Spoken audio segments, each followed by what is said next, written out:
guys, luto na yung baon ng aking kiddos. Yan na yung ating giniling na chicken, carrots. O, diba, healthy pa din. Less mantika din yan guys, kasi non-stick pan yung aking ginamit. Guys, for this video ay ulam naman ni Kuya Clay na gagawin ko. Gigilingin ko yung chicken, at i-mix ko yung carrots, sibuyas, tapos bawang. Unboxing time tayo guys ng ating food. Basta yun na yun, food. Food chopper pala guys, nakalimutan ko. Sorry naman. Unboxing time tayo mga besh. Ito ay binili namin sa SM sa halagang 1,400. Hindi ito sponsor guys ah. Gusto ko lang bumili nito guys kasi si Kuya Clay gusto ko healthy yung kinakain niya. So dito kami sa kwarto, nagtutupi si ate. Kahapon pa nila to gustong buksan, kaso nga lang sabi ko wag, kasi hindi pa naman gagamitin, baka mabasag. Glass kasi siya guys, glass siya.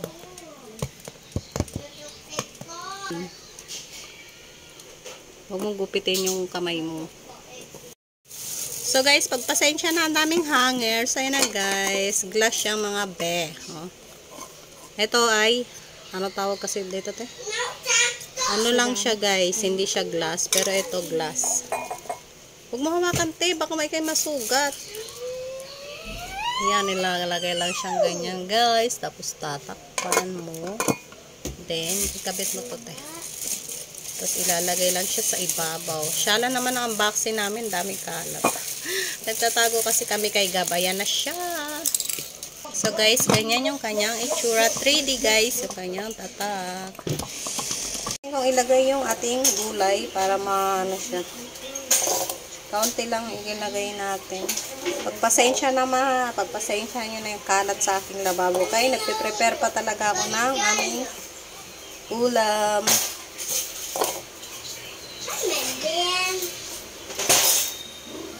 Mas maganda to guys. Tapos lalo na non-stick yung aming kawali. Less mantika na yung kinakain ni Kuya Clay. Stock na natin. Shoot natin sa butas. Guys, maglagay na ako ng chicken. Nagkakagulo kami guys. Para kaming mga taga-bundok. First time kasi, second time pala. Umusok yung isang ganito namin. Lagay ko na yung chicken. Guys, galing din. Ito na yun, kung napapansin nyo ay orange yung nasa ilalim kasi inuna ko yung carrots. Ayan na yung kadaldala ng aking baby. Maglagay tayo ng kaunting Mojic syrup. Bakit naman, char, hindi yan sponsor. Tapos maglagay tayo ng kaunting paminta powder para medyo may konting anghang. Pero konti lang guys kasi ayaw ni Kuya Clay ng paminta powder. Tapos, ibutang ko na yung 1 kilo na crispy fry. Takpan mo natin.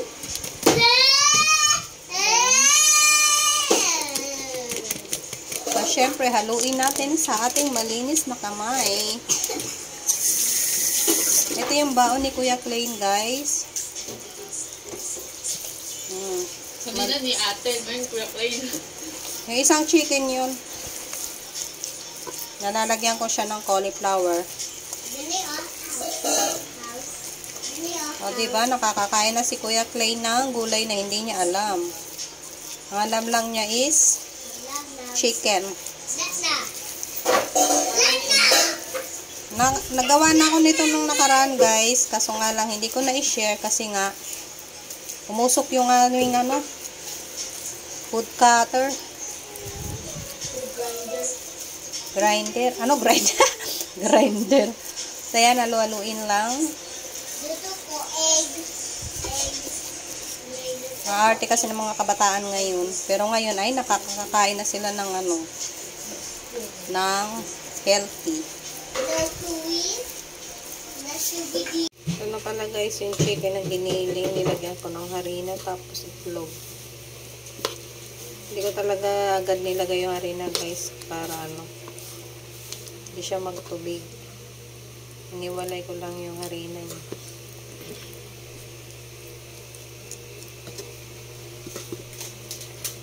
Paglulutuin ko lang guys, tsaka ko lang siya lalagyan. Guys, luto na yung baon ng ating kiddos.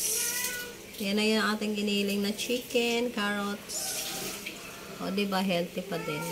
Less mantika din yan guys, kasi non-stick pan yung aking ginamit.